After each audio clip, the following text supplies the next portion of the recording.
Thank you for joining us again. All the parts are placed in the schematic and we are ready for wiring. Select Place and Wire, the wire button on the toolbar, or use the W key on the keyboard to begin wiring. Click each connection to add a wire.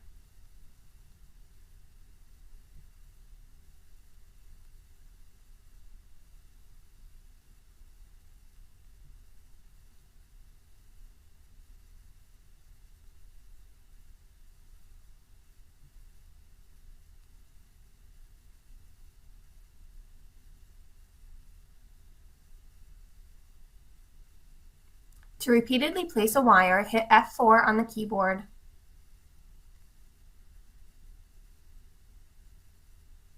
There are a few connections where I'm going to add a net alias later or connect to a bus. I'm going to add a short wire to these pins.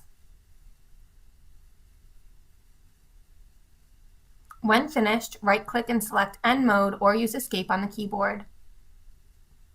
You can easily move sections of your schematic by highlighting and dragging the selection, a wire, or a component. Next, I'm going to place my buses. Go to Place and Bus or select the Bus button from the toolbar. Click to place a bus.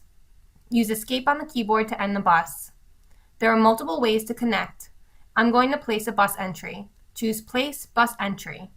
Click to place the bus entry to connect the wires to the bus. If you need to rotate the bus entry, just use the R key on the keyboard. For these next connections, I'm going to choose the Auto Connect. Choose Place, Auto Wire, Connect to Bus. Select the pins you want to connect and then select the bus. Type the name of the bus. If your nets have different names, just type the first net and we will name the other nets at a later time.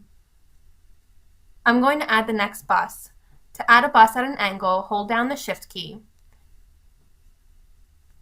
Click and drag to move a bus. Select Auto Wire, Connect to Bus. If your bus has sequential nets, add the net name, a bracket, and the set of numbers. Click OK. This will add the net names to all the selected nets. I'm going to finish wiring up my buses.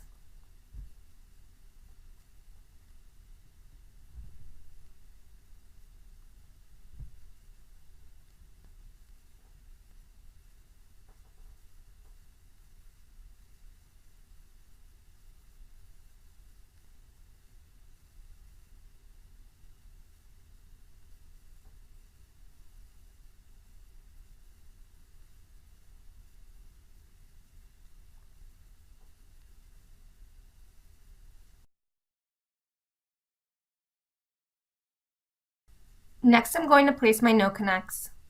Choose No Connect from the toolbar or go to Place and No Connect. Click on the pins that are not connected in your schematic.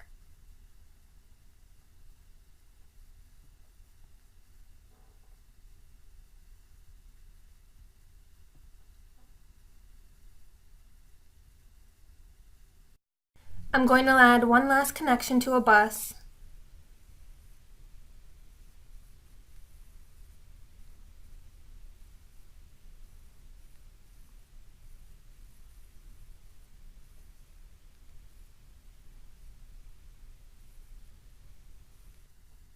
Our schematic is now wired. Join us in the next video where we will add net aliases.